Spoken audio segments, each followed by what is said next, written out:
All right. Just by looking at the number of people who've joined, I think we're pretty close. I think we're probably at quorum.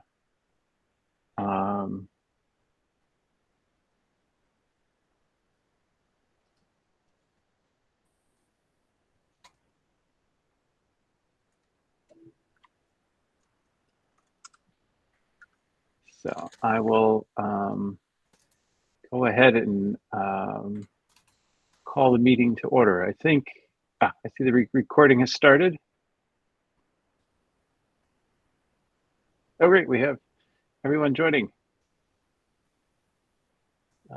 Laura, have you started the recording? Yes, thank you. Excellent. All right. And then I will call the meeting to order at 7:34 on Wednesday, September 7th. Welcome to the first Financial Advisory Committee regular meeting of the 22-23 school year. Our first order of business is to adopt the agenda. The member of the committee looking for a motion in a second to adopt the agenda. I'll move to adopt the agenda, Brian. This is Sharon. Thank you, Sharon. Is there a second? I'll second it, Cecily. And then please go ahead and raise your virtual hand if you approve the motion.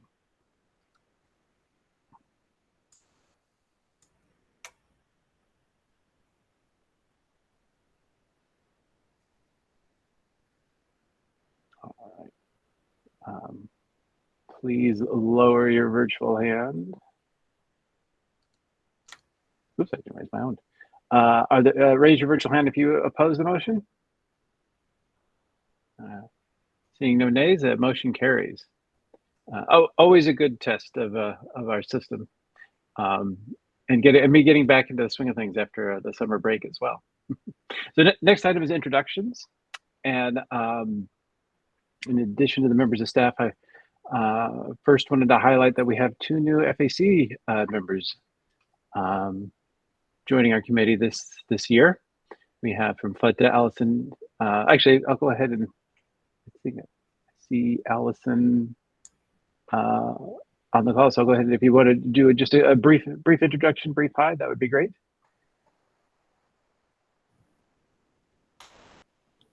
Sorry. Hi. Yeah, I'm Allison McCauley. I am a library media teacher at Irvington.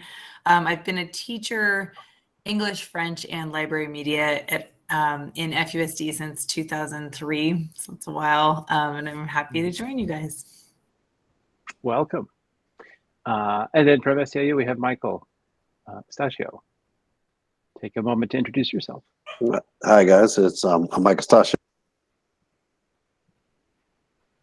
All right, you're on mute. You unfortunately muted again. Let me move my. How we doing? I'm Mike Pistachio, SEIU. I'm the treasurer there. I work in the maintenance department. I am also a carpenter in the maintenance department. So a lot of the siding and stuff you've seen up this summer, that might be me and my other partner. So welcome. I'm glad to be aboard. Thank you, Michael. Welcome. And then Kelly, if you wanted to introduce members of staff that have joined us. Let's see, I have to change my screen to see who's actually here. Welcome everybody back from the summer. We have joining us our interim associate superintendent, Mr. Bruce Colby. And we also have Nick Ampon, who is with the facilities department as well, that has joined us. Thank you. And we of course we have Laura Forrest from our department as well, helping me every chance I can get. We'll go ahead and move to item 3, approval of minutes and notes. The minutes that Laura prepared for us are part of Exhibit A, and at this time would entertain a motion or a motion to approve the minutes. This is Bobby. I motion to approve the minutes as presented. This is Mary Vigil. I second it. Can I ask a question? I'm not trying to talk out of order. Oh. I couldn't click on it. For me in the email, it was a PDF and Exhibit A was not clickable. Am I doing something dumb? It's possible. Oh, I tried to make it clickable, but that didn't work. So Exhibit A, you scroll down and it was page 2. Okay, thank you. And 3 of the PDF. Thanks, sorry. And don't hesitate to ask questions, because you're probably not the only one.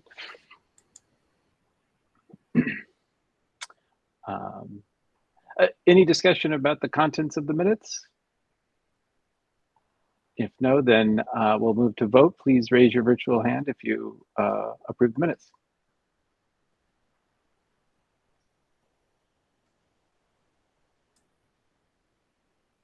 All right, please lower your virtual hand. Please raise your virtual hand if you do not approve. A nay. All right, seeing all ayes, no nays, the motion carries. We approve the minutes for June 1st.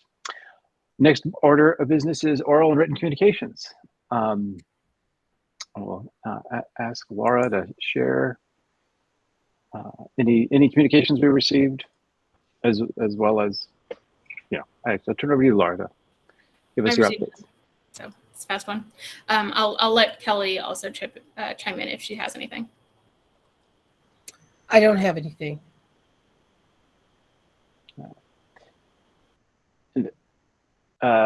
Yes, Jennifer Parker.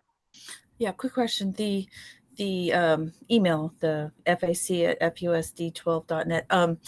What kind of emails do you get at that email? Like, could a parent email that, or would that be from a Fremont Unified School District employee, or what are you expecting to get at that email address? I want to make sure I understand your question. Are you asking, is that a public email for you all to access, or is it just an email address that we receive information at? I think I'm just like, so I just want to know, would like a work order go there? Let's say I walked by a school and I wanted to report something. Is that what that email address is for, or not really? Well, if it's a work order, at whatever school site you're at, you would notify your school principal at that site, and that site staff would then issue that work order for you. If you have a comment or a question of myself or Laura or any other staff people, you could email that email and actually get it, or email us directly and get access to us that way. But it's just a kind of like a location for us to receive information if people are not aware of the exact person who they're supposed to contact. So if say a work order did get processed the way it's supposed to, and I was curious about the status of it, would I email that email address and ask a question? You could do that, or as I said before, the work order process is handled by the school site, and they would be able to provide you with the latest up-to-date information, or maintenance and operations would be able to provide that information for you. Okay, so this is not a maintenance email, fac@fusd12.net. No. Okay, I think that was my main question. Was okay. I hope I answered it.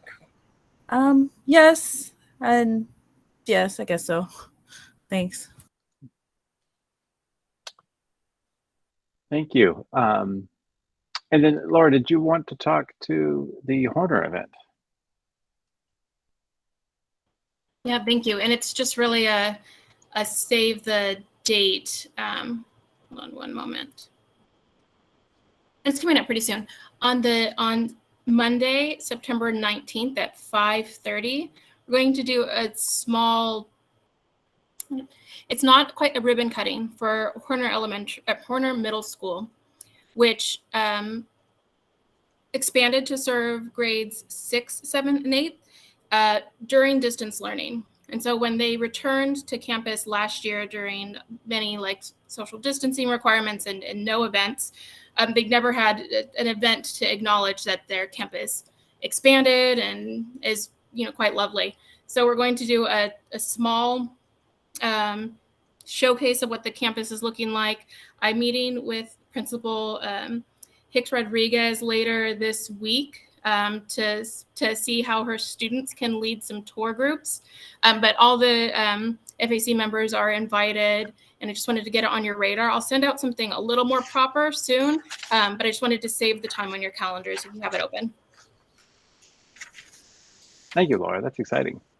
Looking forward to it. So I neglected to do an important item at the beginning of the meeting. So I'm going to go back to roll call and make sure, which I skipped right over. Definitely out of practice. So I'm just going to walk through the member names here to confirm I've got the right role here. So Brian Gebhardt, am present. Cecily Lee. Present. Our surfboard member, I suppose Laura maybe have to ask if the surfboard has a new member this year. They will. I think they appoint this month. Right. And then Allison McCauley. It's Scottish. It's hard. Yes, Macaulay is perfect. Hi. Welcome. Tom Ekman. He actually sent us a note that he's not present. He had a maintenance issue at Irvington to attend to. Mary Vigil. Here. Yes, hello, everybody. Welcome. Michael Estachio. Yes, present. Sharon Coco. Present. William Rochek. Present. Robert Ho. Jennifer Parker. Here. Jennifer Aochi. And Shachita Malik. Is there anyone that I missed? And Rachel Zhang, our board. Oh, did I miss you? I'm here, Brian. Thank you. I could not find my most current list of members, so I apologize for that. And Brian, you forgot to make roll call for myself. This is Kelly. Kelly.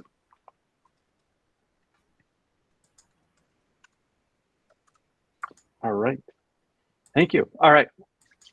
October, I'll have it down. Well, perhaps I will, perhaps not. The next order of business is election of officers.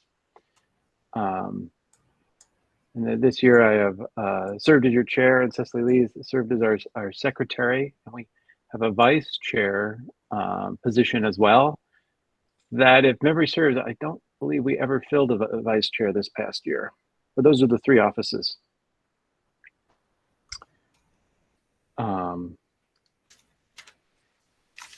And so, we'll go through each of the three offices in order, starting with the chair. I'll first kind of look for nominations, and then we'll vote to select each member. So are there any nominations for the chair for the Facilities Advisory Committee? Oh, and of course, if there are questions about the offices and the duties, please feel free to ask as well.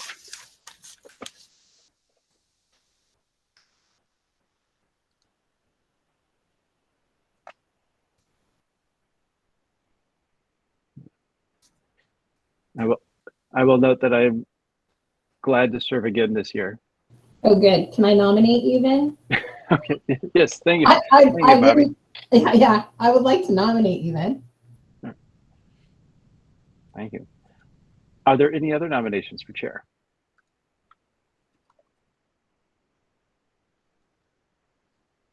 Okay. So seeing none, then we'll just put it to a vote to affirm me, Brian Gebhardt, the single nomination as chair. So please raise your virtual hand if you approve?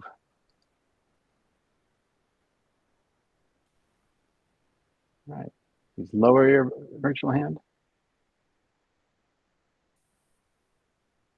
Please raise your virtual hand if you do not approve. Seeing none, the motion carries unanimously. Thank you. I will look forward to another great year. Vice Chair. The main duty of the Vice Chair is to, fill in for the chair if the chair is not present. And that's and that tends to be obviously depends on the nature of how if it's just for a meeting, or if the chair is out for extended time, you might have to help create the agenda and whatnot. But in practice, I think it's very rare that the Vice Chair this position has very little time commitment, I guess is the point I'm making. Are there any nominations for Vice Chair?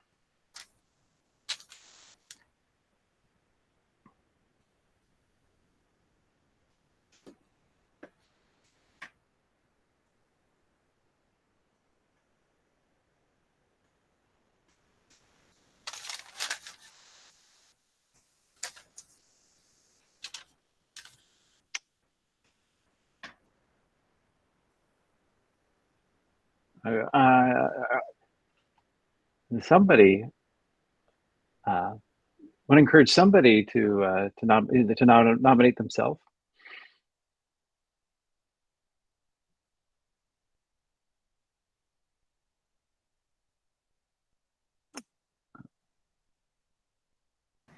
And district staff are co-chairs by default. Fair enough.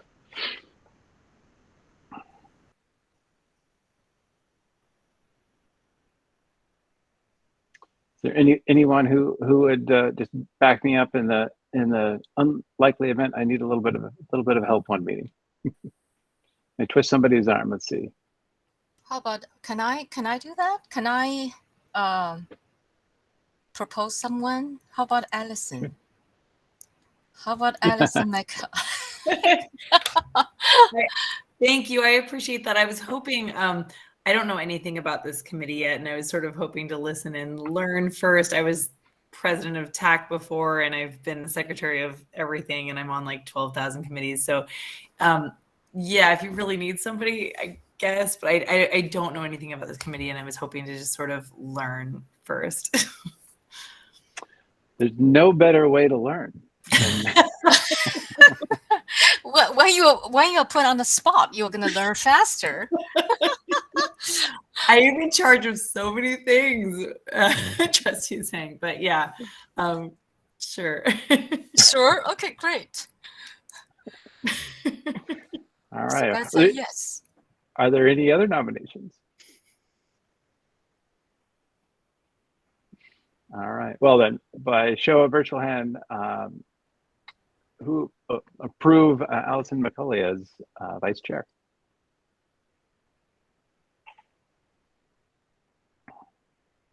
All right. Lower your virtual hand. Please raise your virtual hand. Any opposed?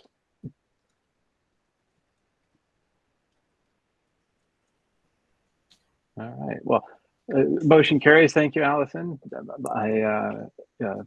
You'll do fine. If you've been president of TAC, you'll have no trouble with this. Thanks. Our last position is secretary. And the district provides us, Laura from the district that does the minutes for the meeting, and so the secretary's role is also very minimal, but is supposed to have custody over the official minutes and records of the committee. And actually, I'm looking at the bylaws as well, and then maintain an accurate roster of the regular committee members are the duties for the secretary, which both Laura and I will routinely help with. Cecily was our secretary this past year. Would you care to continue in that role, or are there any other nominations for secretary? I am almost at my 2 years on the committee, and I was hoping that I could find someone to take my spot from American. So it'd probably be better for me not to continue, but I can continue till I'm not on the committee if nobody else does.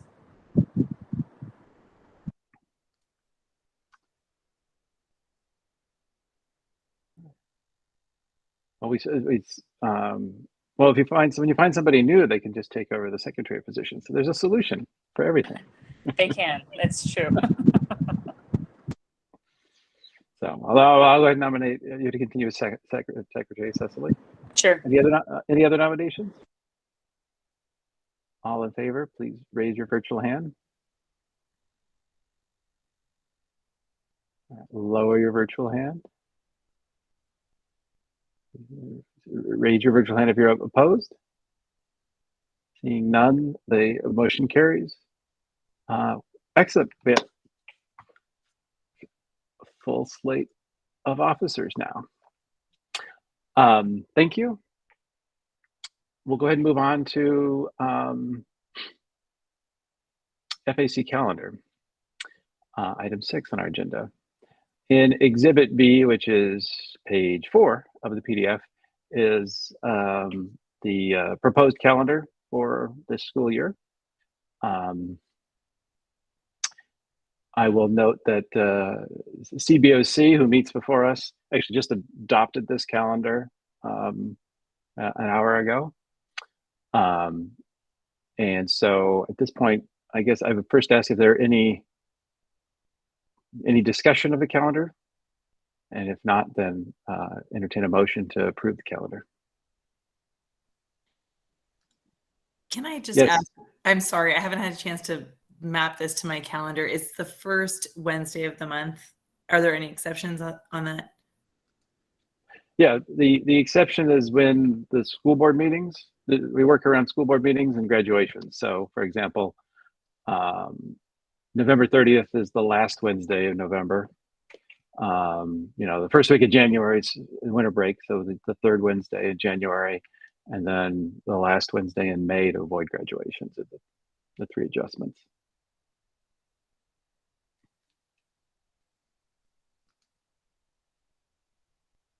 All right. Is there a motion to approve the calendar? I'll make a motion, Jennifer Parker. Thank you. I'll second it, Mike. Thank you, Mike. All in favor, please raise your virtual hand.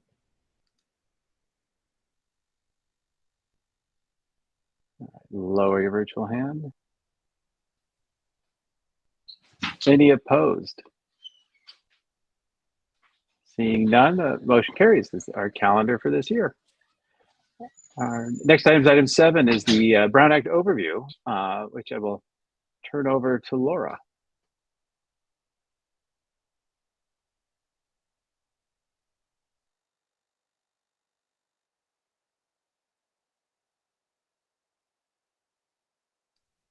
Sorry, I was for whatever reason unprepared. I knew that was coming and I just was not ready.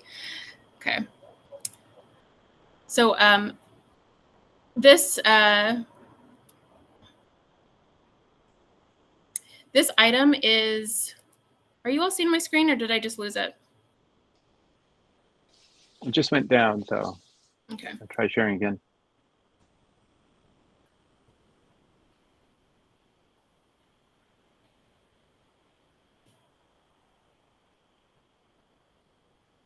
All right, good? Yes, I see it. Thank you. So this presentation is a really high-level overview of the Brown Act for our committees. It was originally prepared by DWK Legal Counsel, but it was modified slightly by our executive assistant to the board and superintendent, just to be really like the greatest hits for our committees that to whom the Brown Act applies, and the FAC is one of those committees. So if you were, and we have new members here to the FAC, so I won't read every word, but stop me if you have questions. And this information will also be posted on our committee page. And the Brown Act, it's in California, law. So it's something that you can definitely go find information on, the letter of the law. It is all publicly available. And if you have questions later, always feel free to reach out and I will get you the best answer I can get. The intention of the Brown Act is to make sure, I think I heard it. Okay, we'll get there. The primary intention is to make sure that agencies serving the public grant the public, do not prohibit the public from being part of the decision making, and making sure that that the decisions made happen in a public way or in an accessible way.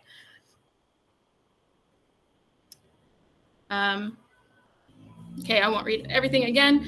And it's saying that it provides a framework for local legislators to meet, etc. And that is actually that's all of you. So congratulations, because you all are members of a local body that makes recommendations. But the reason, and I'm going to get to this next slide, the reason why the FAC in particular is a Brown Act committee is because it includes the committees and bodies that make these decisions, because you were appointed by the board. So as a result of that way of appointing members to the FAC is a Brown Act committee. Every meeting that we have has to follow these rules. And what a meeting actually is, we're going to get to, because it's bigger than just these meetings that we have virtually. So a meeting's anytime members of, I'll just say the FAC from now on, but I'm talking about any body that the Brown Act is applicable to. So any meeting of FAC members where you discuss an item within your subject matter jurisdiction. So it does not have to be just a scheduled meeting, but when a group of FAC members come together and have a discussion that is within the FAC's jurisdiction, that can be considered a meeting. It can be in person. It can be, I thought this was going to be my next slide. It can be in person. It can be over email. It can be over phone. It can be a lot of different ways of having those discussions. But when members of this body are discussing items within the jurisdiction of the FAC, those are meetings. Right now, we are under AB 361. We have flexibility on how we have our proper meetings. We, as a district, our Board of Education continuously reaffirms our decision to allow committees to meet virtually. So every month, I think just once a month, the board passes a resolution or some sort of item. I'm not entirely sure. I should look into it. But just reaffirming that we are going to continue to allow committees to meet virtually if they so choose. So this body could meet in person if it chooses, but we do not have to. AB 361 will eventually expire, whether or not the provisions are renewed or folded in a different way. We'll see. But for right now, committees can continue to meet virtually. When we're back in person, our meetings have to happen within our district boundaries, with rare exception. Typically, they'll be at the district office, but they could be at other school sites. They just have to be somewhere within FUSD's boundaries.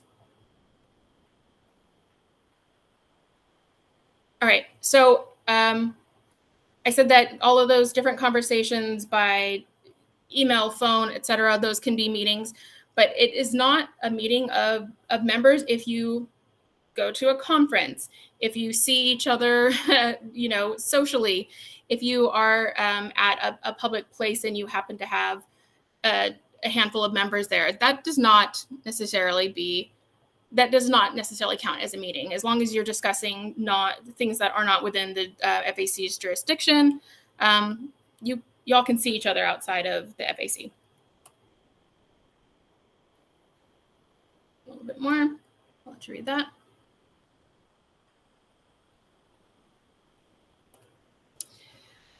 Right. So I touched on this already, but it's really important for new members and continuing members to be careful about the way that you communicate with fellow members, because whether it's by phone, however you're communicating, if you are communicating about FAC matters directly with each other through an intermediary, through whatever form of communication, that counts as a meeting. So that counts as discussing FAC topics and business, and you have to be very careful with the way that you do that. And then there's some exceptions, like when we have our meeting, or if we do an email chain and it's just to like confirm attendance at a meeting, we're good there. That's procedural, that's information that we all need, and that's not really making like a decision. If we send out a communication to the whole body with tonight's agenda, etc., we're fine. And if you have subcommittees, so like these private briefings for less than a quorum of committee members, that might look like a subcommittee that's having a conversation on a topic. As long as it's less than a quorum of members, you're good. And one of our requirements is that we have to post our agenda at least 72 hours before our meeting. Since we meet on Wednesdays, that means out of respect for the people who post agendas, that has to be done by Friday during work hours so they can be posted on the district's website. And if we were meeting in person, they would also be posted on outside the location where we're going to meet. So we have our agenda done. The FAC's agenda should be done by the Friday before our meeting, so that can be posted and people have access to it. That's more than 72 hours. But we have up until 72 hours before the meeting to get that up. We always have public comment on our agendas. That's a requirement. Beyond it's correct and it's right to allow the public to address the body. It is a requirement. We do not have to permit disruptive conduct, and we can take a look at that.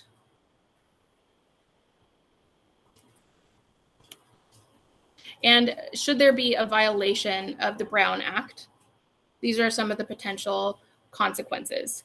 And I'm realizing that I missed one point that I wanted to stress, that once a member to a body that to which the Brown Act applies is appointed or elected, at that time, they have to start following the Brown Act. So if you were appointed by the board in August, but your first meeting was in September, at the moment of your appointment, the Brown Act starts to be applicable to you, and the same for if you're elected. So there's not a grace period. There's not a ramp up. As soon as you are a member of that body, you have to follow the Brown Act and can't have those outside meetings with a quorum of members. I went fast, and I just did this presentation to the CBOC right before, and because of that, I worried that I might have skipped something important or just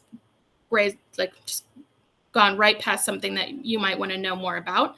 So if you have questions, please ask. Thank you. And again, this presentation will be posted on the FUSD committee's page. Jennifer, go ahead.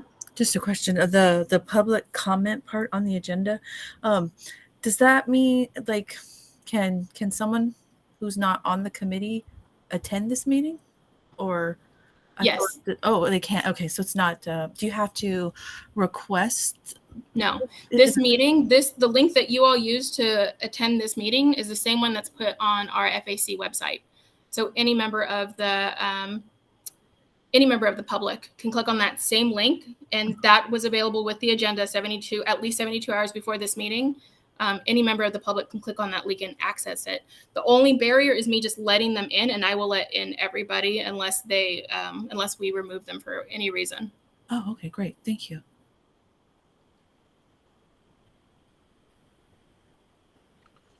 Thank you, Laura. I'll add one note about subcommittees. It's not related to the Brown Act, but our bylaws do establish how we can create subcommittees, which require a majority of the full committee to approve the formation of a subcommittee. So just as a quick note, since it is semi-related. But thank you, Laura. A great presentation.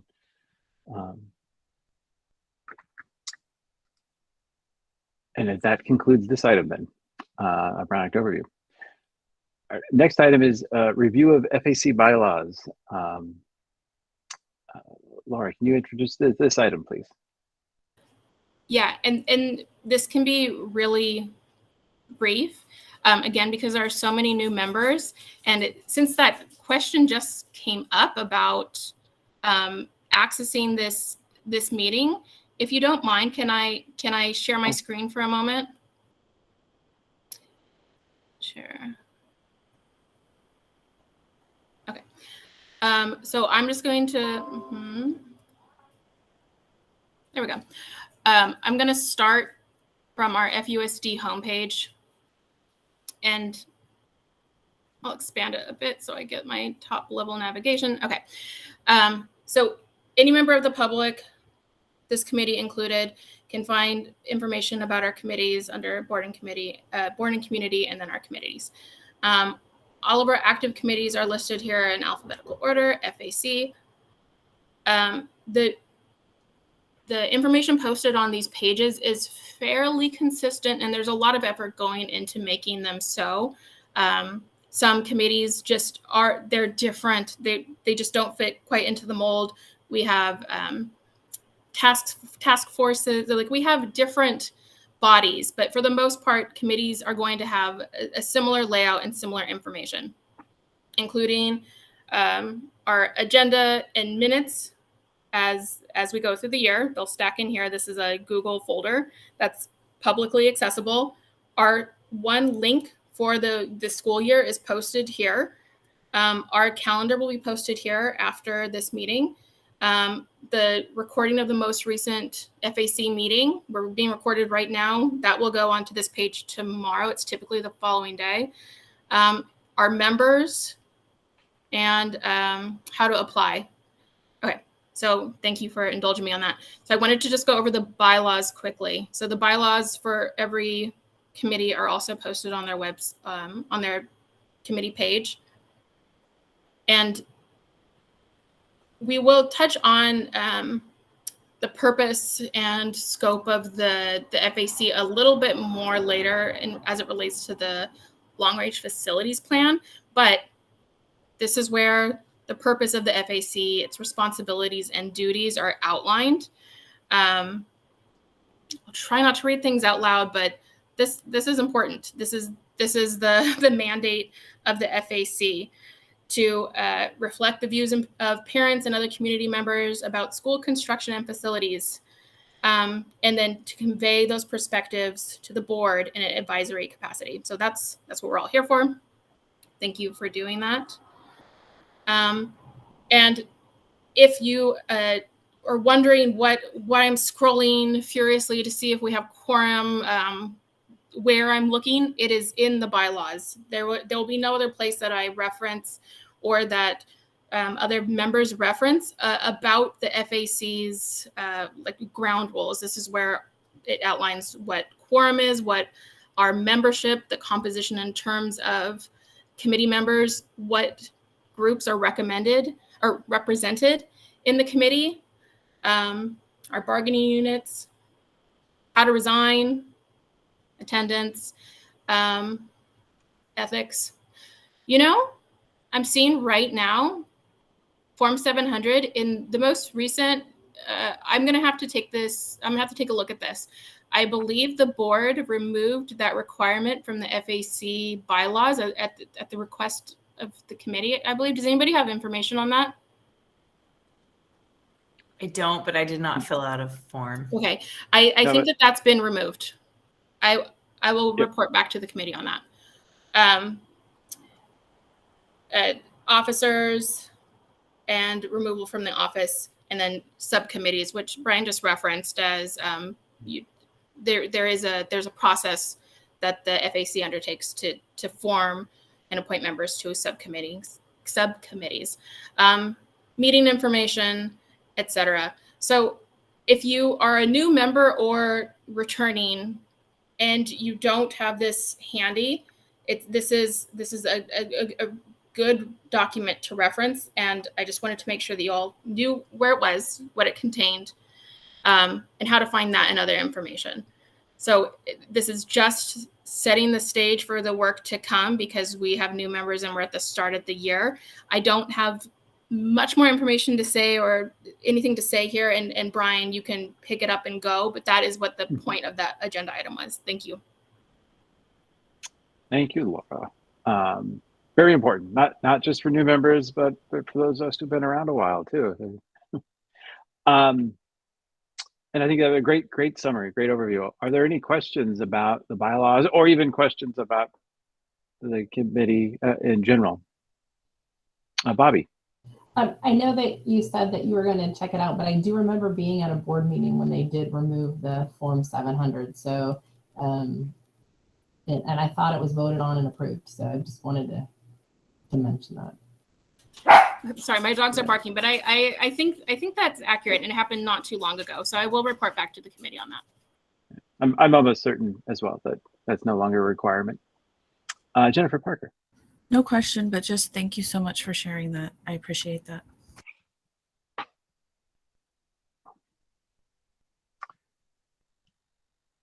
All right. Well, if there are no other questions or discussion, we can move on. Certainly. But definitely welcome anytime you have a question, especially Allison, since you've worked on TAC and other committees, since you know things,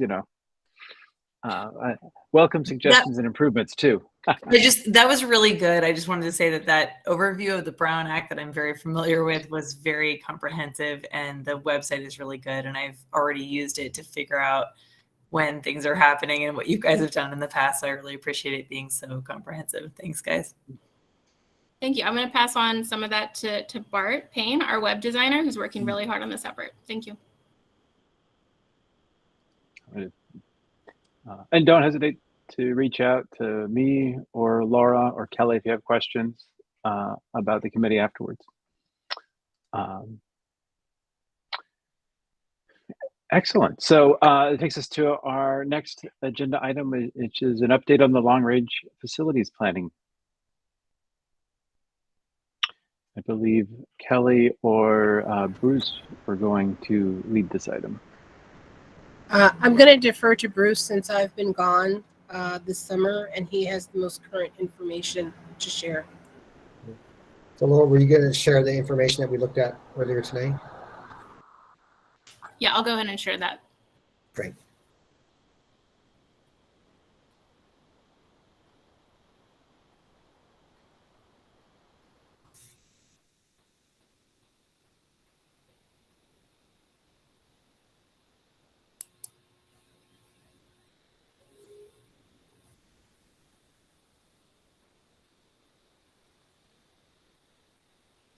So we can walk through this together, Laura. I have the worst screen setup going ever. So I'm going to be full screen. Let me know what I can do, but I'm going to be muted. No, let me just make this better instead.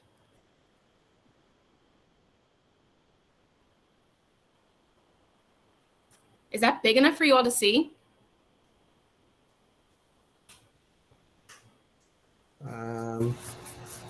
Yeah, I think you have to go to another page and see kind of as it kind of gets to the smaller letters. Yeah, I think that'll be okay. Can everybody see it? I can see it. I can see it as well. Okay, thank you. So I'm not going to read everything on it. So this is, we can make this available for everybody. This is an update that Laura and the superintendent's office put together, and we looked at. So just some history about kind of when the first long-range facilities plan started. This is a normal process for school districts. It's actually, I think, part of Ed Code. You're always supposed to have a long-range facilities plan. So the first effort was made obviously years ago with a different firm in LPA. and it went through some updates, and now we're updating it again and using it with a different firm, with the AE3 Partners is the one who's updating the facilities master plan. So next slide. So the master plan, usually the master plan is a starting process as you go forward, especially when you want to go forward with a bond. So because that's a big foundation of the bond and help setting to the community and the public is what's needed in the district. So that process went out. And then later during the process, talks about the history that they established the Facilities Advisory Committee to help with planning the needs of the district. Since also, as you know, because the Hvac, the way the district got the bond, when you have a 55% bond, it's a requirement of the district to have a Hvac as well. So for some districts have 2/3 bonds. So you'll notice that if a district doesn't have a Hvac, that means that they had a 2/3 bond. Next slide. So I think we already went through the bylaws and and so we were kind of looking at the bylaws and looking at where this intersects with the facilities master plan. And so obviously you're involved in anticipating our needs and understanding our needs and helping making recommendations to the board. So it fits very nicely with the master plan. And as we go on, we'll talk kind of where in the process of this master plan that we believe that it fits in. So next. So at your June meeting, you obviously met Mr. Davis from AE3 Partners, and he outlined some of the process of the plan. So next slide. So this is kind of overview of the plan. You do you start doing site assessments and data collection. Then you start interviewing, doing some site planning, and then you compile it, and then eventually kind of go back to the board and validate information. So this is kind of where we're at now. They are still collecting site information, starting to do some interview and site planning. Obviously with a lot of things going on in the district and COVID, it slowed down the process. We have new administrators at some of the sites. So there's still a lot of things going on at the sites before we actually have the compilation that's complete that will be going into the update. Next. So this is an updated calendar, and you kind of see where we're at. We're kind of in that site assessments and site planning. The compilation process is expected to kind of start in the November timeframe and start compiling the information. And part of also compiling information, you'll see will be where we start getting into the reviewing with other committees and getting feedback, with the goal that it would go to the board in the January timeframe, probably closer to the end of January, where it then goes to the board. Next. So this, I just mentioned that we feel that the next update, right, will come both to the FAC and the board kind of in the January timeframe, and it would go to FAC first, and it might depending. I think it might come multiple times to the FAC because FAC is actually part of the community engagement process and helping and doing some of the priority and planning. Next. That's it. Oh, that's it, right? So, as we look through some previous things of a planning process, just want to make sure that the FAC knows that it represents as a community. Was actually noted that you go to the FAC, and usually it's kind of after you gather all the site information and they are able to bund it and start looking at it, that then you go through some type of priority exercise. I know I've done this in other districts where in community forums you go to a priority, and so then you will weigh in on what your priorities are as it goes, and that will be then shared as part of the board meeting as the board starts to set its priorities on the master plan. Any questions? Yeah, please go ahead and raise your virtual hand if you have questions.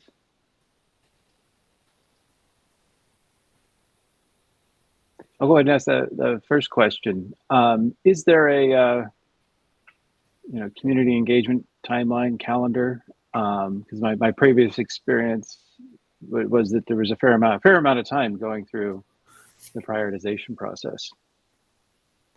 That is, I have not seen that yet. I think that'll be the next step to that. We get the sites to start honing in, is drilling down a little bit. If you go back to the calendar, right, probably going down and getting more detail on the calendar, right, of what different things they'll do for community forums, and so that I understand that process. I have not seen that it's been set here yet. Okay, it would be great to see that, because I know in the last LRFP, when the creation of the LRFP, there was a detailed, calendar that was updated. Yeah. And in fact, there was also a kind of a steering committee that was a combination of community and staff that helped steer that process. And I thought, this is me talking, but I think FAC is a great resource to kind of help fill that role on those sorts of things as well. Yeah, we'll note that and get back. Kind of this is with the superintendent now, kind of looking at it and kind of jump starting it. Looking at the past process and figuring out what's the best way to one, get the community feedback, get FAC involved, but also to keep it keep the process moving, so everybody can get to it. And we can start having that as a working document. Michael Pistachio. Yeah, just a quick question. So is on this bond, are all these projects taken care of? Is all the money spent out, or is there still projects that could come about? I believe if you were at the Hvac meeting, you would say that all the priorities, based on the bond, have pretty much been spelled out already. The question is whether, as we do this update process, if the board adjusted it all, right? So this is a chance that they could go back and might adjust it. So, and depending on kind of where there's money or other sources as non-bond. So this plan is not just bond, it's also non-bond money, and whether there's other projects that could be priorities as well for the district. Yeah, it's meant to encompass the whole district's facilities needs, and the 2014 plan was, I don't want to forget the exact number, but it was well over $1 billion in identified need, and that was right. 8 years ago before. So right, and that's a good point. But I can tell you at the end of this process, the numbers are going to be a really big number, and it might mean that the district, it most likely will mean that really to get all the needs done in the district, it would need future bonds, right? So it's not meant to be saying how are we spending the money we have. It's supposed to be kind of future and forward thinking, saying, hey, if money was an object, how much does it take to get to the facilities of what the district needs? But it really informed the board's decision to put the Measure E bond, which was, I'm forgetting all the numbers. It was 640 million, I think. And so to identify what are the top 600 million in needs for that bond. Right. Yeah. Oh, thank you, Laura. Yeah, 1.6 billion in 2014 dollars, and the 650 million Measure E was the top priorities from that plan, and the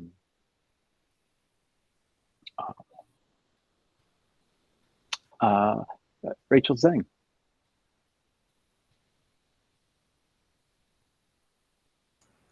I'll mute myself. Sorry, my dog is barking. So I'm looking at the PDF by the meeting agenda. And so where the site, the procedure is a site review and update process. So the first one is complete questionnaire. Do we have the questionnaires? I don't have them, but we can reach out and see and get and give you copies of the questionnaires. And so do we also establish the channels to distribute these questionnaires to all school school sites? So do we have established all this, procedures and steps? Kelly, have you been involved at all with the architect firm on this, on details of the process? Yes, we have. So AE3 has already contacted every school site administrator, and the site administrators have actually put together site-based teams that have gone through the initial questionnaire, and from that questionnaire, other questions are then generated based on their answers. And it's my understanding they're in the process of doing the next sort of scrubbing of that site-based questionnaire. And once that information, we've found that there's consistent questions and things that are consistent across the board for all school sites, that will then be updated and then redistributed to the school sites to then kind of reach out and gather more people to then participate in the process. So it's a multi-layered process in terms of how we're gathering the data. But once we collect the data, scrub it, evaluate it, then that's when we're actually going to be coming back and presenting the outcome of the collection of the data to the board as well as the various committees so that people can know what those questions are. And if there's more information they want to share or, you know, think is irrelevant or more relevant, they'll have an opportunity to add it at that time. Okay, so I understand the first step is to reach out to the staff.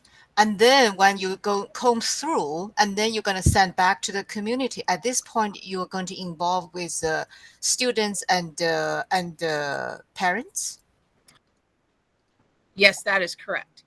Because we need to find out specifically at each school site what their specific issues are based on the initial analysis or initial questions. And then the school site is also reaching out to the students and the parents to say, hey, we want you to participate in our site-based committee or be part of a process that they're actually doing at their site to gather data. And so AE3 is working with each site to develop whatever that looks like for that site for their particular needs. Because not everyone is going to need the same thing, and not everyone is going to have the same priorities based on size, grade level, capacity, and then overall need when you look at the overall facilities needs. Okay. Thank you. Bobby Perry. Hi. Yes, I know when we went over this, I think it was in the June meeting, and I think it was when they were doing the presentation, we had some sites that they hadn't answered the survey. And is that where we're getting the 70%? So are we still missing the 30%? And what kind of reaching out and assistance are we providing to the schools that haven't completed it? Or do we have schools that haven't completed it is a better way to ask it.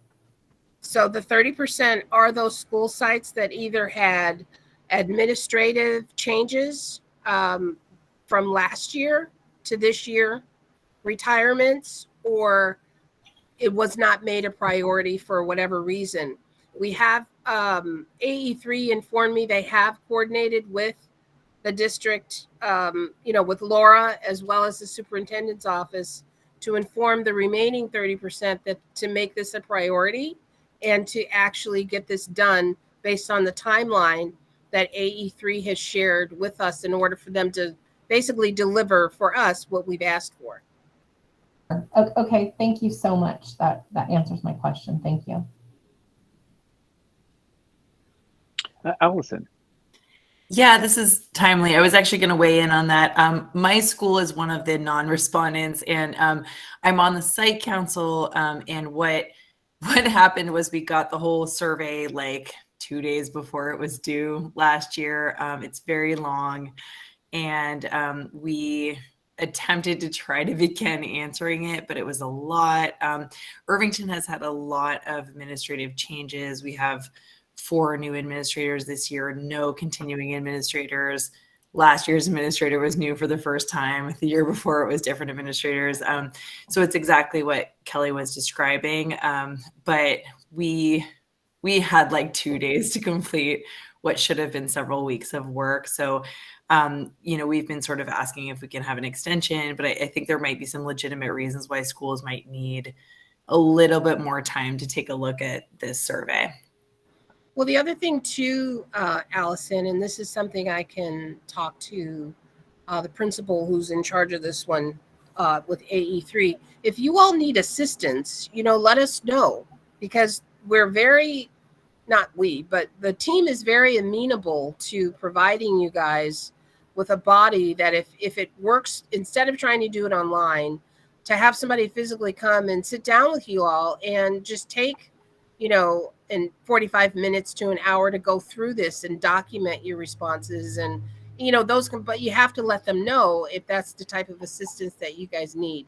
So if that's something that would help, I'm going to go ahead and offer that up, and you guys just let us know who and what and where to do that. But by all means, don't feel that it's a monster or a mountain to climb. There are people here to assist you all to get that done. Thank you. That's really helpful. I think it was just a lack of sort of notice last time. It was like, okay, fill this out by the end of the meeting. And we were like, whoa, this is the first time we've seen this. So thank you. That's really helpful. I'll pass that on to the appropriate people. Rachel, saying.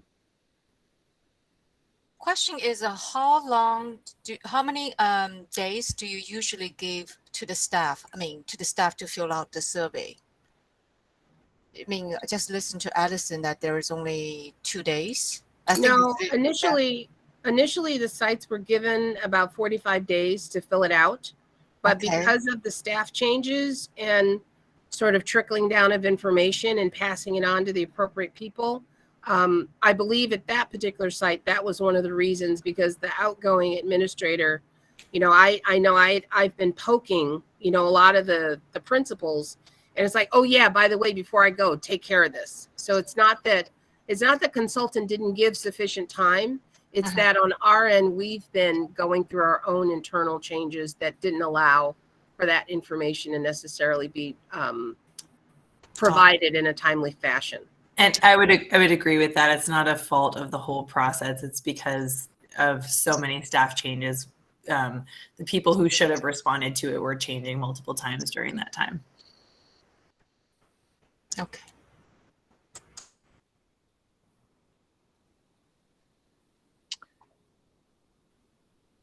All right. Are there other questions or comments?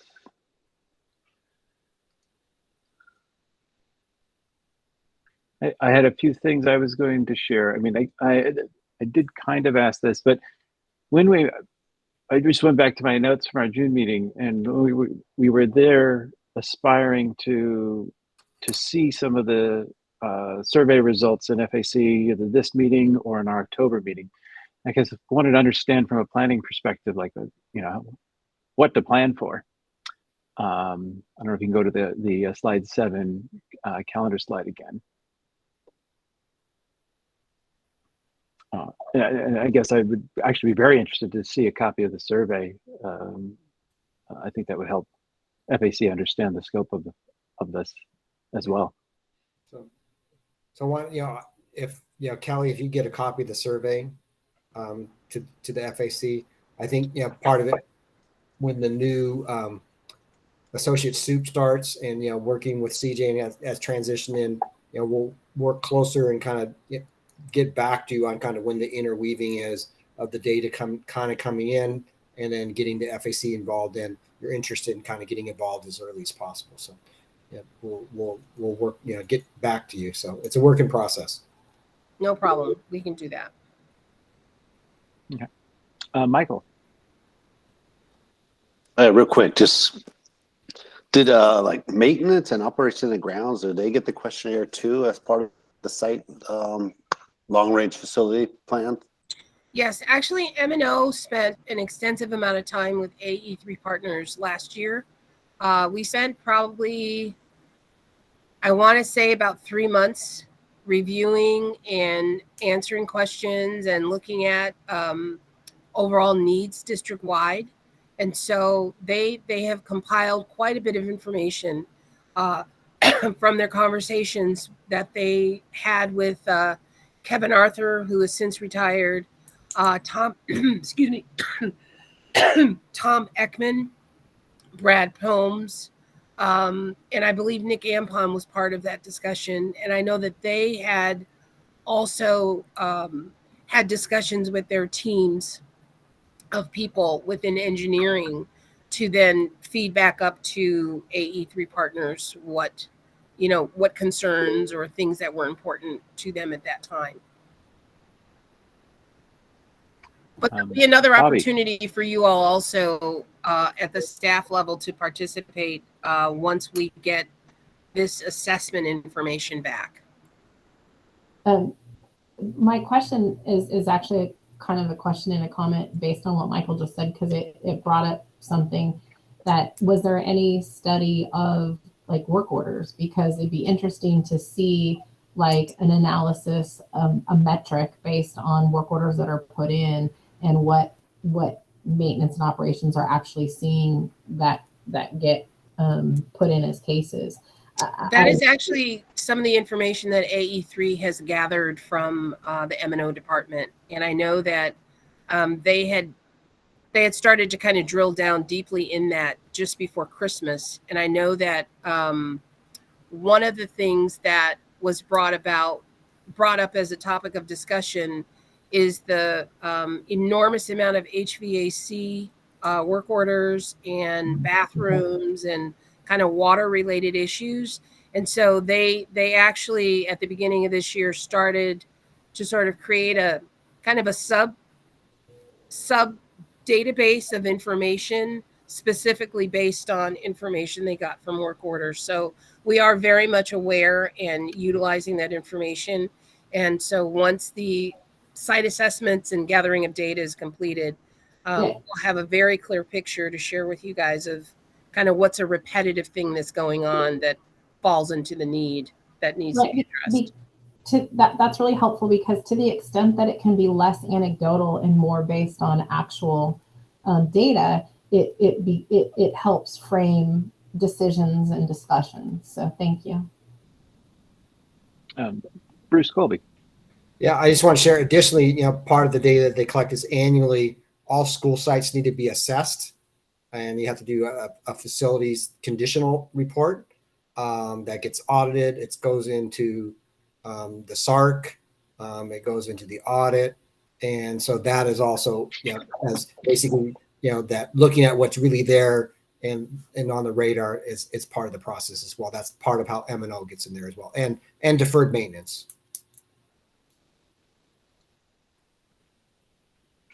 Well, thank you. I kind of wanted to end on a commentary. The last long range facilities plan really charted a lot of our facilities decisions for years in this district. So this is a super important process because it will help the board and staff and community make some big facilities decisions.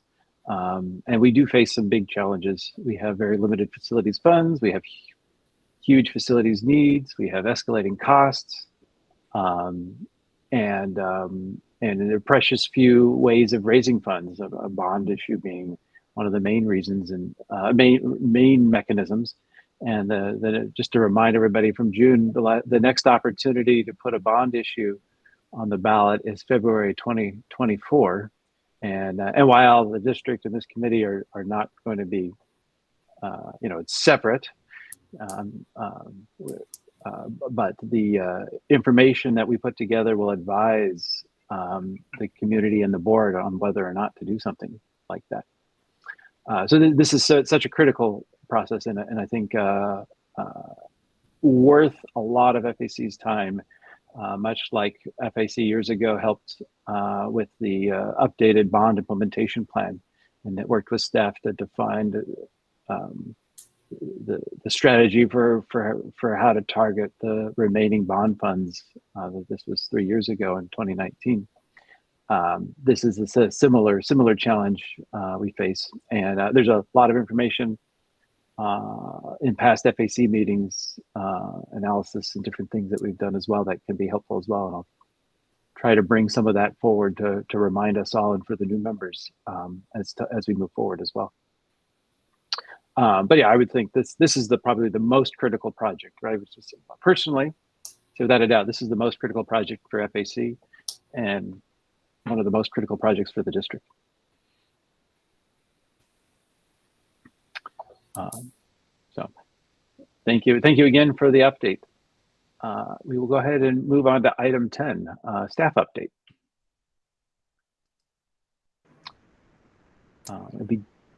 The only staff update that I am aware of excuse me, is that the new associate superintendent, excuse me, has been chosen. And I know that the facilities department, we currently are interviewing for 5 new positions that are, I believe they'll be brought before the board in sometime in October or early November. Excuse me.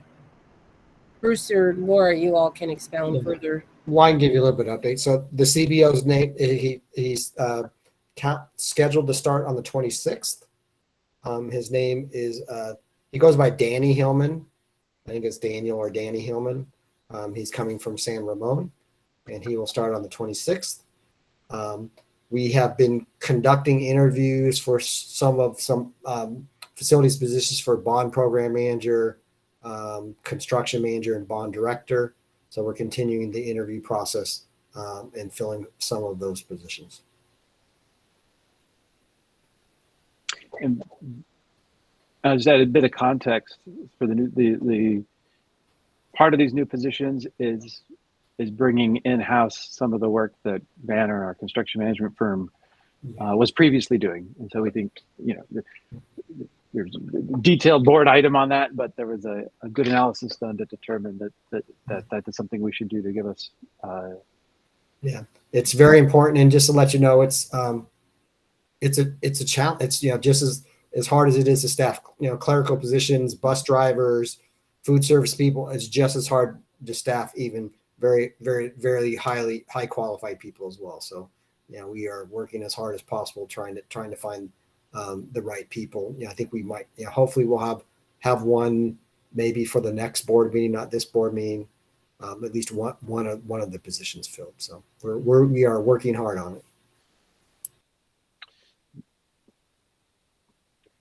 Definitely difficult. And then the other thing, although it's the summer, so there hasn't been a lot of activity, but oftentimes staff will give updates as to board actions the board take, or things, or different construction updates, or answer Q&A. I will actually add, if you're interested in bond related construction updates, watch this CBOC meeting, which will be, the recording of it will be posted, but that has some of the best updates on the construction in the district. So if nothing else for this item, I will move on to item 11, subcommittee reports. So we don't have any current active subcommittees at this point. So, but I keep this here as just a standing item and an opportunity should we want to create a new subcommittee. So if unless there are any questions or comments, we can move on to item 12, thoughts on future meeting topics.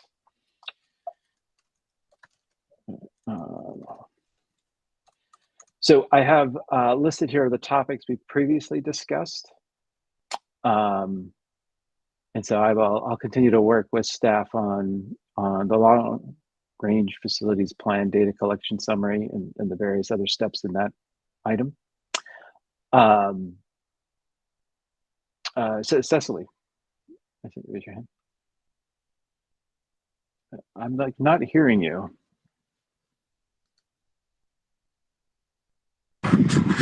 Just skip me. Yes. Can you hear me now?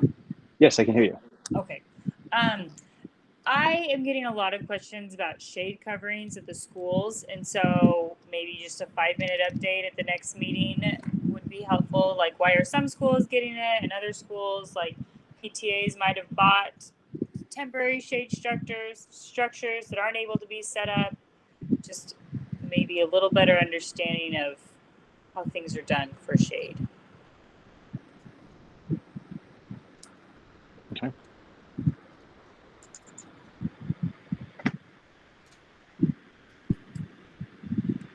I think actually, I guess we don't have a formal thing on this, but definitely feel free to speak now if you're also interested in this topic, just to kind of get an assessment from the group of how much interest it is and where to prioritize it for our agenda.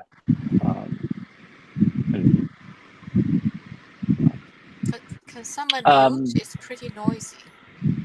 somebody's driving or something, there's a wind. Yes, better. Oh, perfect. All right, so I've got shade coverings. Okay, so what I'll do is I'll go through all the hands that are up, and then I'll recap the rest of the items. So, Allison. Yeah, and I realize I'm totally coming into this ignorant. I don't know what you've already discussed, so feel free to be like, hey, it's somewhere. HVAC is the #1 concern at my school, and it has been for 2 years. Rooms with no ventilation, no cooling, that kind of thing. And I just wondered if that was probably an ongoing topic of discussion. I was just sort of surprised not to see it on the agenda or the future items.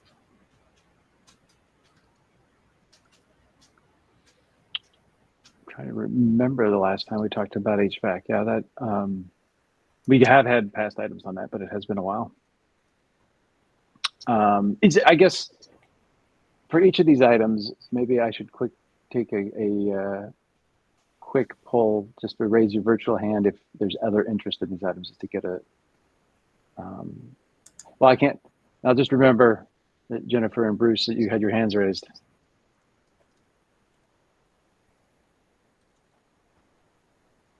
All right, so go ahead and lower your hands. And then I believe Jennifer. Yes, I was just going to say, I see you have on here already, for future meeting topics, restroom update, which that I think is great. So I would like to say, yeah, I'd like to hear more about the restrooms. And then, how we worked on prioritizing those 6 projects for the board a couple of meetings back. Will we find out eventually how that all played out, like what the board decided, like how, on how we arranged the priority, and if they agreed with it or if they changed anything, and where are those projects, like as far as being planned, or you know what I mean? That is a good question. I don't know if staff happens to have a short update on that, or we can bring that forward next time as well. Okay, thank you. You're on mute, Kelly.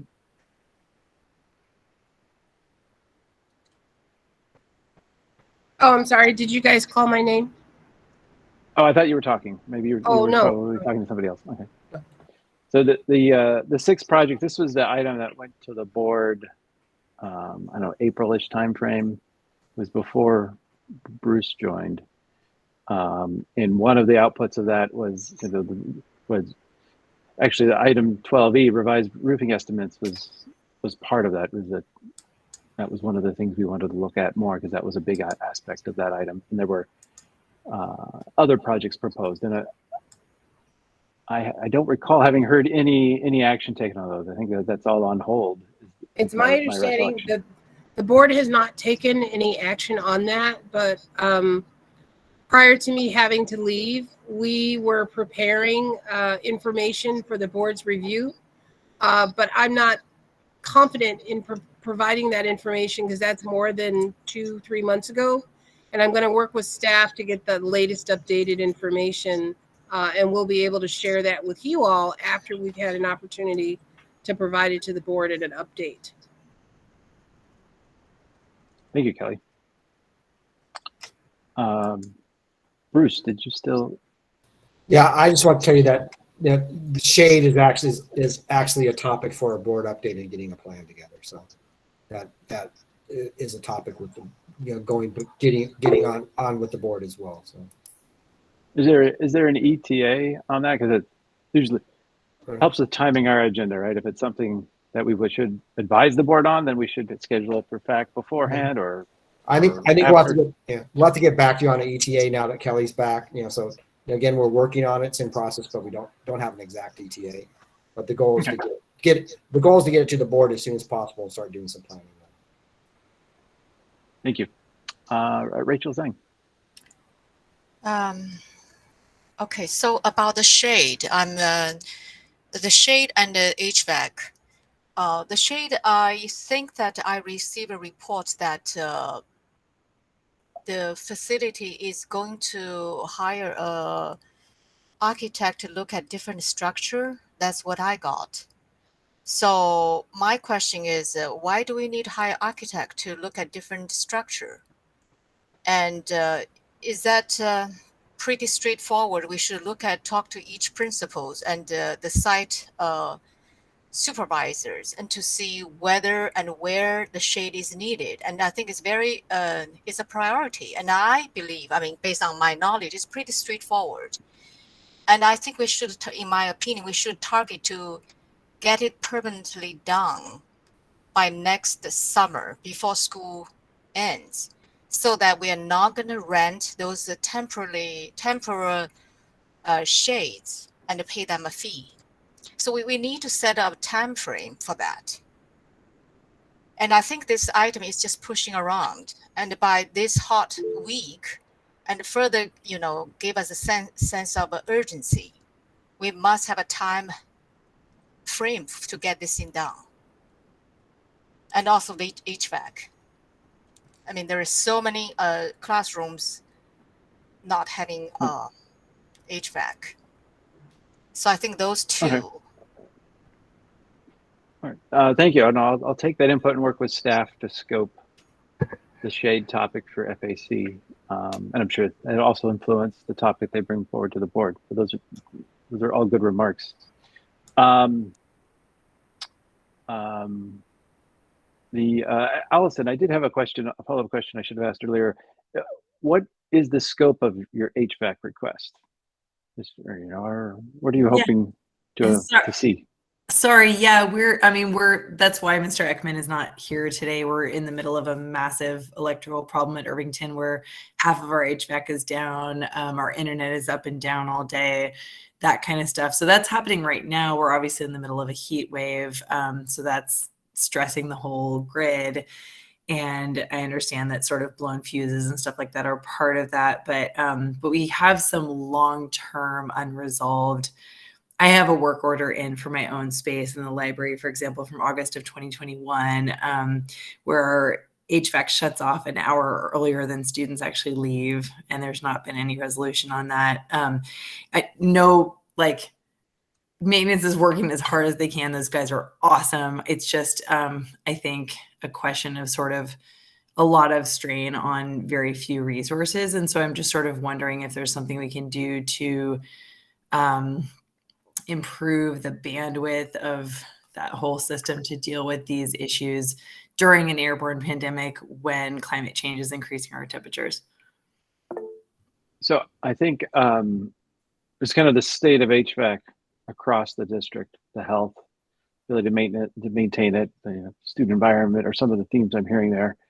I'll talk more with staff, but I think HVAC is part of the analysis going into the long-range facilities plan update. So hopefully those things will intersect, and it can be, and that should be, maybe that could be one of the focus areas as we're looking at the long-range facilities plan update. HVAC, restrooms, shade coverings, right? There's a longer list of things part of the long-range facilities plan update, but those in theory should be identified as well as part of this long-range facilities plan update. Michael. Yeah, real quickly, someone with Irvington and your HVAC, right? And I could be a little bit wrong, but it's a bit of an older system. And in the pandemic, everybody wanted 100% outside air coming in. And that doesn't help with the cooling. Plus the thicker filters that we were asking teachers wanted put in. Those were absolutely killing the machines there. Some of those machines couldn't accept those filters and stuff like that. It would shut them down basically. So some of that is probably some of the issues that are happening over there. And even like right now, as hot as it's getting, it's like instantly everybody wants everything changed, and it's going to go away next week, and everybody will want heat back on or whatever it's going to be. Maybe not heat yet, but it'll get to that point too. No, thank you. do allow a little bit of discussion, but this is also for items for future topics. And so we can end on time, I wanted to at least make sure I talk to the items that are listed here that we haven't talked to. I work with staff on this. The Maintenance and Operations Department overview is more of an educational item for the FAC to better understand, because there's lots of questions about work orders, how understaffed our maintenance department is, those sorts of things. So that was the genesis of that item. Outdoor learning and interactive spaces is an item Kelly shared that the staff had been looking at and wanted to bring to the FAC. So I'll check in with her on where on when we get to do that. It's one of those more exciting items too. It's like, how can we invest in improving the learning environment versus just holding the line at the baseline and keeping everything working, which is unfortunately where we have to spend so much of our time. And then restrooms and roofing and LRFP we've already talked about. So adding to that, shade coverings, HVAC, and follow up on the facilities priorities item, the 6 projects thing that Jennifer referred to. We have plenty of items for our agenda, so I'll do my best with staff to schedule them. If there are no other items, I will move us to our next agenda item, which is review meeting dates. Our next meeting is October 5th. And actually, I can move to adjourn the meeting. So thank you, everybody. Great start of the year.